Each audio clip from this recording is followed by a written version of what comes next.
वाणी सुन रहे थे, भरमत जीव की भरमन टालो, जन्म मरण का ताप निवारो। भरमत जीव की भरमन टालो। जीव भ्रम में है और हमारा सारा जीवन भ्रम में ही बीत रहा है। भ्रम में कैसे बीत रहा है, ये हम सबका अनुभव है। और वो अनुभव इस प्रकार आता है कि जीवन में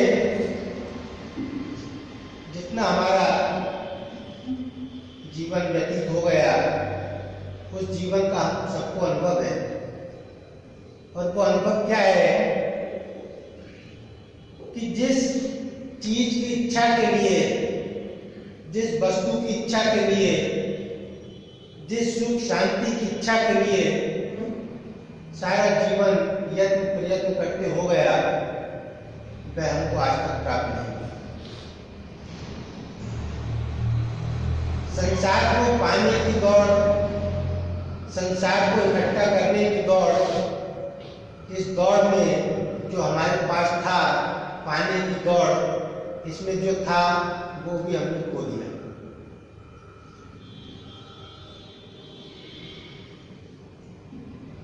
होता क्या है कि जब तक समय है तब तक हमको अपनी गलती का एहसास नहीं होता, लेकिन एक दिन ऐसा आता है कि हम सबको अपनी गलती का एहसास होता है और अंत में पछताना पड़ता है। ये हम सब देखते हैं। इसीलिए लिखा कि रोता आया जगत में, अंत को रोता जाए। जो हमारे सामने जा रहे हैं वे भी पछताते हुए और रोते हुए संसार से जाते हैं, और हमको भी जब उस घड़ी का होश आता है तो हमको भी रोना और पछताना पड़ता है। मिला किसी को कुछ नहीं। बहुत होशियारी दिखाई है संसार में, बहुत चतुराई दिखाई, लेकिन प्राप्त कुछ नहीं हुआ। इसी को सत्पुरुष कह रहे हैं कि भरमत जीव की भरमन टालो, जन्म मरण का ताप निवारो। और ये भरमन खत्म कब होती है? सत्पुरुष सारा विज्ञान लिखते हैं। वो लिखा कि सन्मुख होके प्रभु दर्श दिखाओ, दुर्मत भेद भरम उड़ाओ। ये जो भ्रम है हमारा, ये भ्रम दूर कब होता है? सन्मुख होकर प्रभु दर्श दिखाओ, जब हम प्रभु के सन्मुख आते हैं। अब ये शब्द है सन्मुख। सन्मुख का अर्थ है किसी की ओर मुख होना, उसके सामने मुख है हमारा तो सन्मुख। और जब उस व्यक्ति के विपरीत दिशा में मुख होता है तो उसको कहते हैं विमुख। अब हमको यह निर्णय ये करना है कि क्या हम वास्तव में जिस ईश्वर की भक्ति की बात करते हैं, हमको ऐसा लगता है कि हम गुरु परायण हैं, धर्म मार्ग पर चल रहे हैं, बड़ा गुरु को मानते हैं, बड़ा सत्संग श्रवण करते हैं, कुछ दान पुण्य भी करते हैं। क्या वास्तव में हमारा जीवन गुरु के सन्मुख है, या केवल हमको एहसास दिखाई देता है सन्मुखता और वास्तव में गुरु के विमुख है? ये हमको निर्णय करना है, क्योंकि भ्रम दूर जब होगा जब जीव वास्तव में सन्मुख होगा,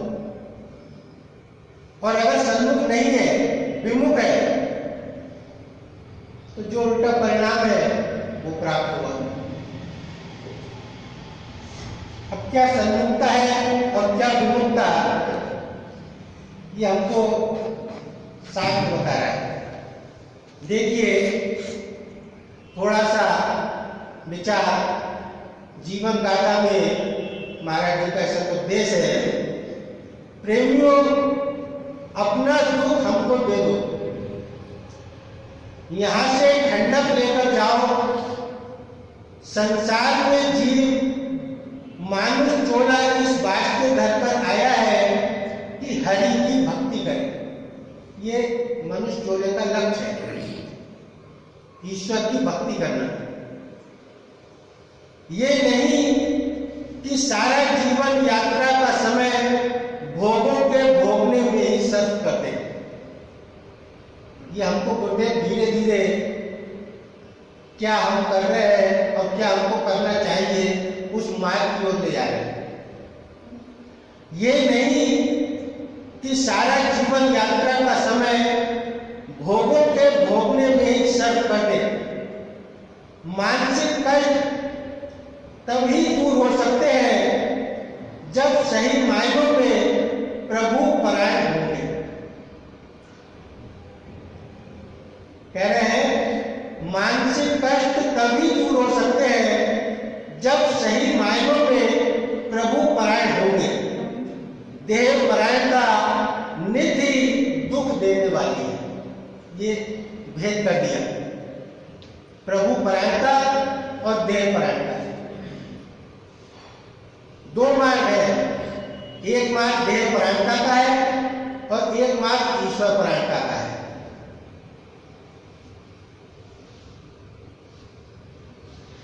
देह परायणता नित ही दुख देने वाली है, देह परायणता का ये परिणाम है।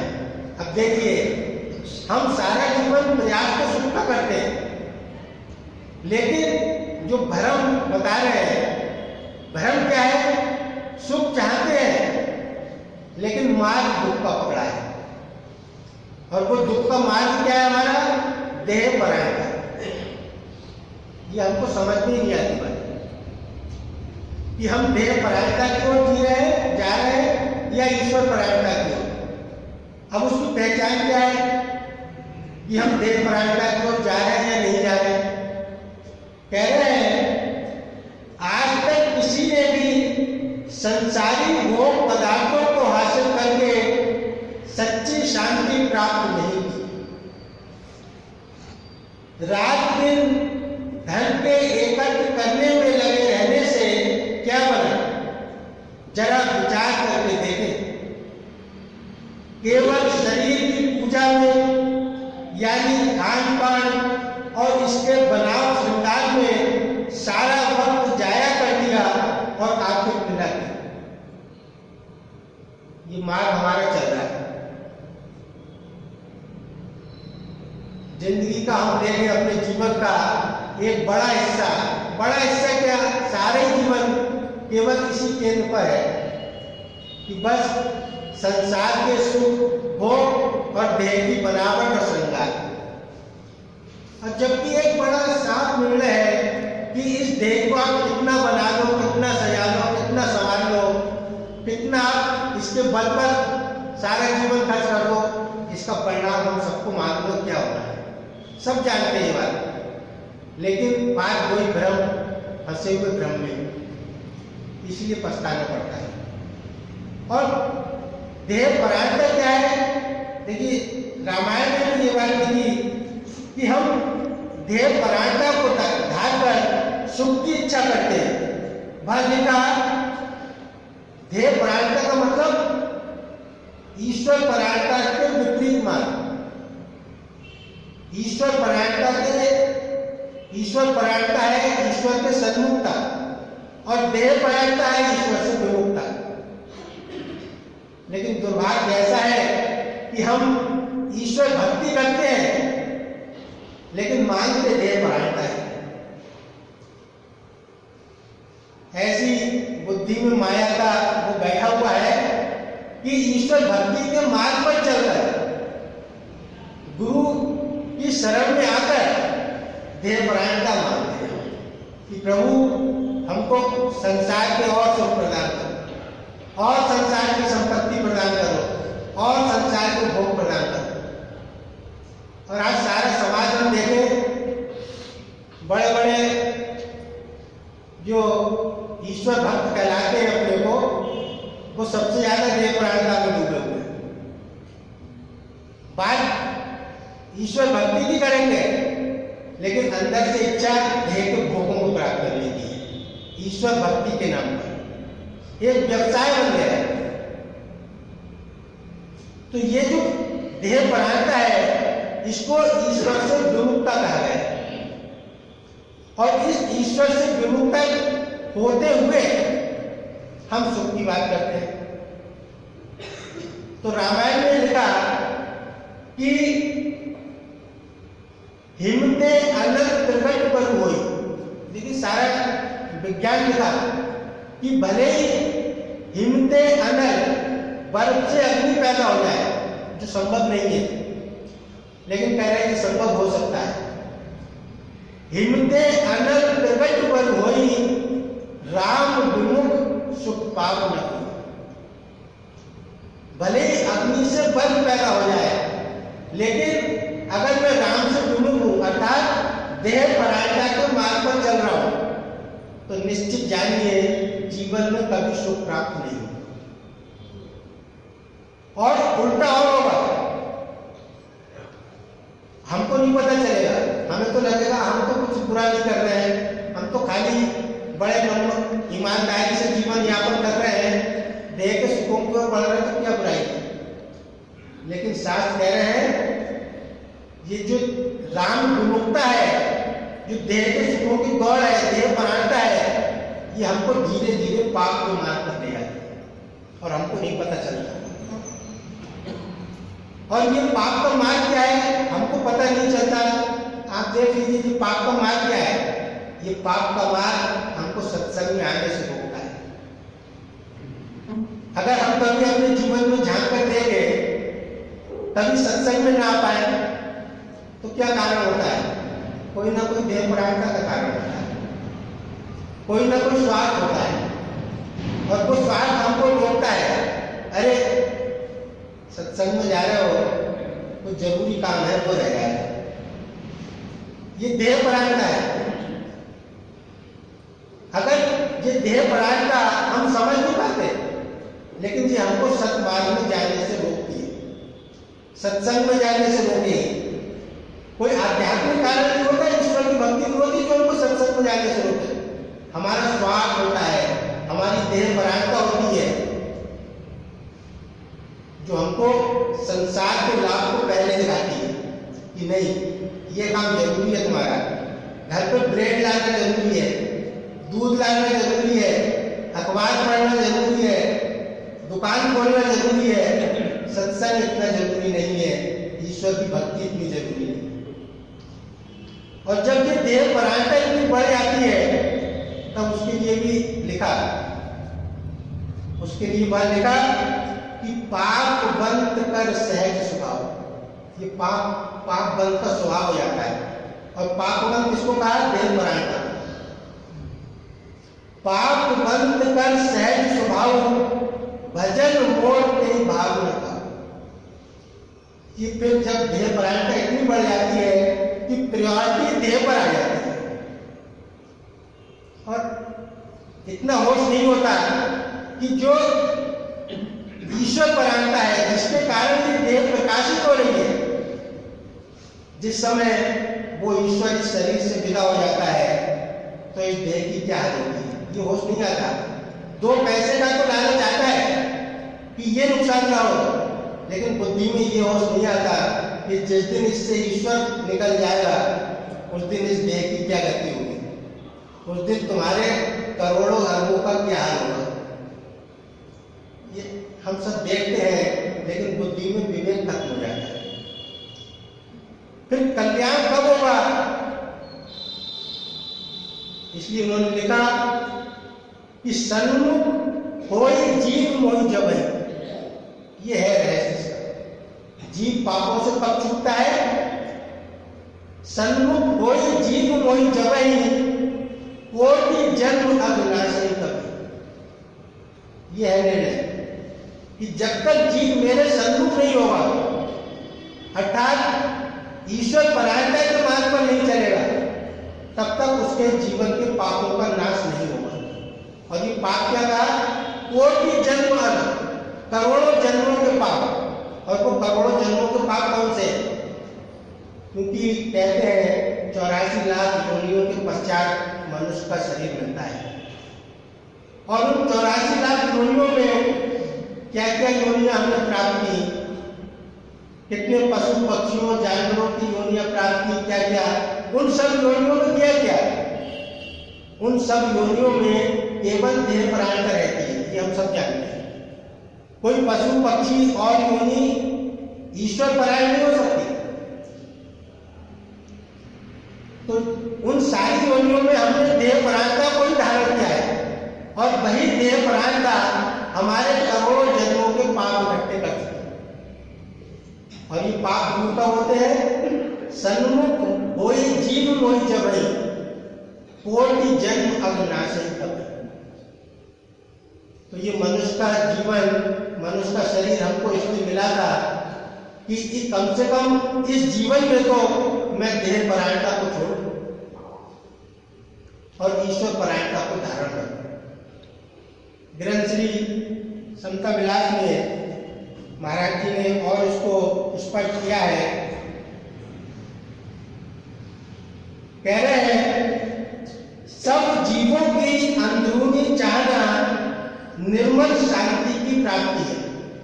ये हम सबका अनुभव है, लेकिन पूर्ण गुरु का मिलना बड़ा दुर्लभ है। इसलिए शास्त्रों में लिखा कि संसार में सबसे दुर्लभ पदार्थ क्या है? कामिल गुरु की प्राप्ति। और संसार में इससे बड़ा दुर्भाग्य क्या है कि हम ऐसे गुरु को प्राप्त करके भी इसी मार्ग पर चलते रहे जो हमारी मनमानी चल रही है। इससे बड़ा दुर्भाग्य नहीं हो सकता। आज तो हम केवल अगर समझे तो इसी यात्रा पर चल रहे हैं।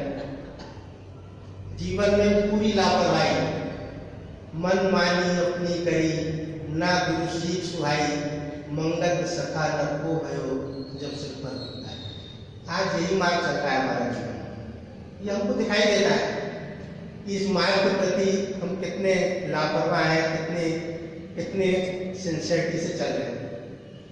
तो उसका परिणाम फिर भुगतना पड़ता है।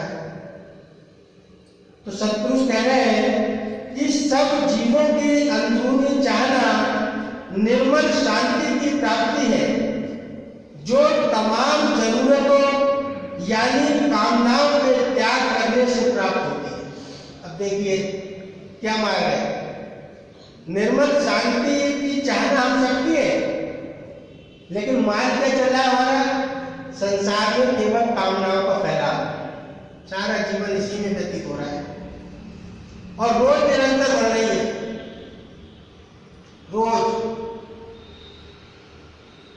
खूब साधन बढ़ा रहे हैं और उन साधनों से चौगुनी कामनाएं बढ़ा रहे हैं, और फिर कहते हैं कि जीवन में सुख नहीं मिला, शांति नहीं मिली। इसी को सत्पुरुष धर्म कह रहे हैं कि मार्ग अग्नि का पकड़ लगा है, मार्ग पाप का पकड़ लगा है, और चाहते हैं सुख और शांति। ये पूरे संसार का हाल चल रहा है। और फिर लगता है हम बड़े सत्संगी हैं, हम बड़े गुरु भक्त हैं, बड़े ईश्वर की भक्ति करते हैं। कह रहे हैं सब जीवों की अंदरूनी चाहना निर्मल शांति की प्राप्ति है, जो तमाम जरूरतों यानी कामनाओं के त्याग करने से प्राप्त होती है। कामनाओं का त्याग देह परायणता के त्याग करने से। अब देखिए बात अगर सुन रहे थे देह परायणता और ईश्वर परायणता। देह परायणता हमको कहाँ ले आती हम सब जानते हैं। देह परायणता तो हमारे जन्म और मृत्यु का कारण है। महाराज जी के जीवन में पूरा समझते हैं, कहीं देह परायणता का नाम था ना कोई देह के भोग, न सुख देह का, न कोई देह का मान। और सबसे बड़ी देह परायणता संसार के सुख भोग तो है देह के, और सबसे बड़ी देह परायणता है अपना अहंकार। हम सच मार्ग पर चलकर भी अपना अहंकार और बढ़ाते हैं, ये हमारा अज्ञान है। बल्कि जो लोग थोड़ा सा भी चलते हैं, चलते 2 कदम है और अहंकार 4 कदम बढ़ता है सच मार्ग पर चलने वाले। ये स्थिति है। सत्पुरुष कह रहे हैं कामनाओं का त्याग देह परायणता के त्याग करने से और ईश्वर परायण होने से प्राप्त होता है। जब तक हम ईश्वर परायण नहीं करेंगे तब तक कामनाओं का त्याग नहीं होगा। अब इसको छोड़ना कैसे वापस आए कामनाओं के त्याग से? कह रहे हैं देह परायणता का त्याग सादगी, सत्य, सेवा, सत्संग, सत्सिमरन आदि नियमों की धारणा के बल से होता है, यानी तमाम सुखों की मुनासबत हासिल करके। ये बताया कि हम देह परायणता से कैसे छूट सकते हैं। तो कह रहे हैं तमाम सुखों की मुनासबत हासिल करके गैर जरूरी जरूरतों का त्याग करना। गैर जरूरी जरूरतों का त्याग करना। अब हम देखें अपना जीवन, क्या हम केवल अपनी आवश्यकताओं तक सीमित है जीवन हो रहा है? किसी का नहीं। और यदि देखा जाए तो जीवन में जितना कार्यक्रम चल रहा है वो 90% जो है गैर जरूरी जरूरतों को पूरा करने में चल रहा है। 90% मर्यादा तो बहुत पीछे छूट चुकी। इसलिए संतों ने जो मार्ग दिया कि साईं इतना दीजिए जामे कुटुंब सुनाए, मैं भी भूखा ना रहूं साधु न भूखा रहे। यहाँ रात दिन एक ही लक्ष्य है जीवन का कि मनुष्य जीवन का लक्ष्य केवल संसार को भोगना, संसार की संपत्ति इकट्ठी करना और रात में मिल जाना, ये हमारे जीवन का लक्ष्य है। फिर ये जीवन का परिणाम क्या होता है? ये परिणाम रामायण में लिखा है। ये परिणाम रामायण में लिखा है। ऐसे जीवन का परिणाम क्या होता है? और वहां पर लिखा जब रावण की मृतदेह पड़ी, वहां उन्होंने लिखा कि पूरा जीवन ईश्वर परायण नहीं था। संसार के सारे भोग सोने की लंका थी। हम तो कितना महल बना रहे, वहां तो सोने की लंका थी। 1 लाख पूत 1.25 लाख लाती, ये हाल था। फिर हाल क्या हुआ? राम विमुख अस हाल तुम्हारा। ईश्वर की सन्मुखता नहीं थी, ईश्वर परायणता नहीं थी, देह परायणता थी। तो वहां पर लिखा कि राम विमुख अस हाल तुम्हारा, रहा न को कोई रोबन हाल। अब तब सिर मुझ जम्मू को खाई। अब तुम्हारा शरीर के अंग गिद्ध और चील कौवे खा गए। अब तब सिर मुझ जम्मू को खाई, राम विमुख कछु अनुचित नहीं। जो व्यक्ति वास्तव में राम विमुख है, ईश्वर विमुख है, जिसके अंदर केवल देह परायणता है, उस व्यक्ति के लिए राम विमुख कछु अनुचित नहीं, यही उचित है कि तुम्हारा हाल हो।